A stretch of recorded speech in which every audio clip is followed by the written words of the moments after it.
Assalamualaikum dan salam sejahtera. Saya Akif dari dreamdiamond.net. Apa khabar anda?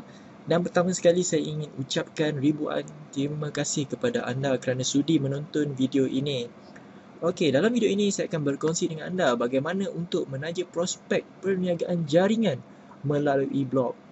Dan mari kita teruskan kepada poin yang pertama, iaitu mempunyai blog.com terlebih dahulu. Dan ini bermakna jika anda sebelum ini menggunakan .blogspot, .wordpress ataupun yang bagi sesiapa yang tidak mempunyai blog lagi, saya sarankan agar anda menggunakan blog.com terlebih dahulu. Dalam kes ini kita boleh lihat dreamdiamond.net menjenamakan diri dengan menggunakan blog.com dan ia dapat memudahkan orang ramai untuk mengenali blog ini. Okey, poin yang kedua adalah pengisian maklumat yang dapat membantu prospek anda membuat keputusan. Seringkali kita lihat di blog-blog perniagaan jaringan ini, mereka terus mempromosikan tanpa menghiraukan perasaan prospek ataupun para pembaca yang lain. Ini membuatkan mereka, iaitu para pembaca, meluat dengan blog anda dan mereka tidak akan datang lagi ke blog anda.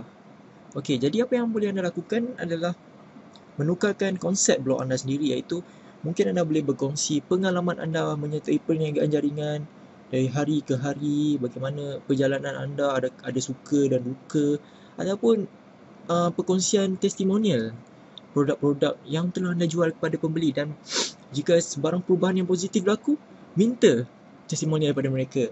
Okey, mudah saja kan? Okey, dan yang ketiga, sekali-sekala anda perlu membuka peluang pendaftaran perniagaan melalui blog. Okey, ini saya amat sarankan kerana prospek tidak akan meminta anda untuk membuka peluang. Jarang sekali kita dapat lihat.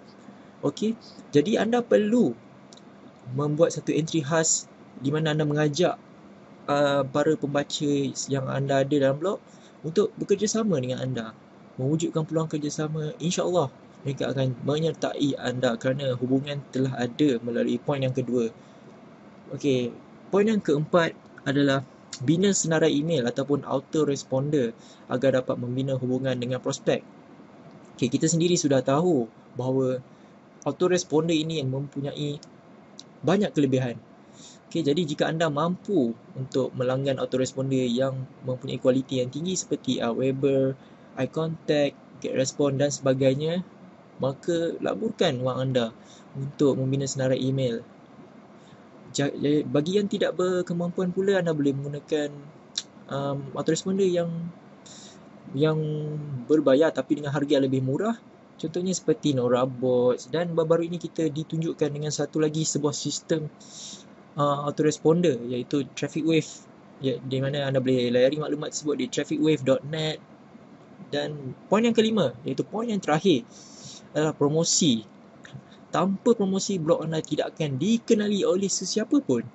Jadi, bagi mereka yang tercari-cari bagaimana teknik untuk promosi, anda boleh layari akifstrategy.com ataupun dreamdiamond.net sendiri, kerana dalam blog ini kami berkongsi apa sahaja yang berkaitan dengan teknik promosi dan banyak lagi.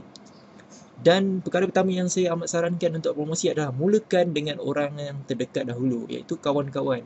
Beritahu kawan-kawan anda yang bahawa anda mempunyai blog.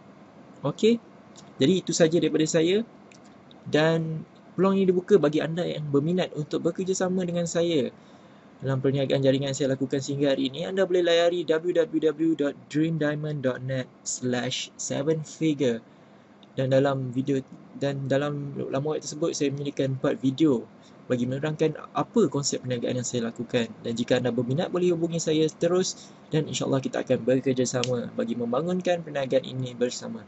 Jadi jumpa saya dalam video-video yang seterusnya dengan penuh maklumat dan informasi yang padat untuk sama-sama kita berjaya dalam perniagaan ini.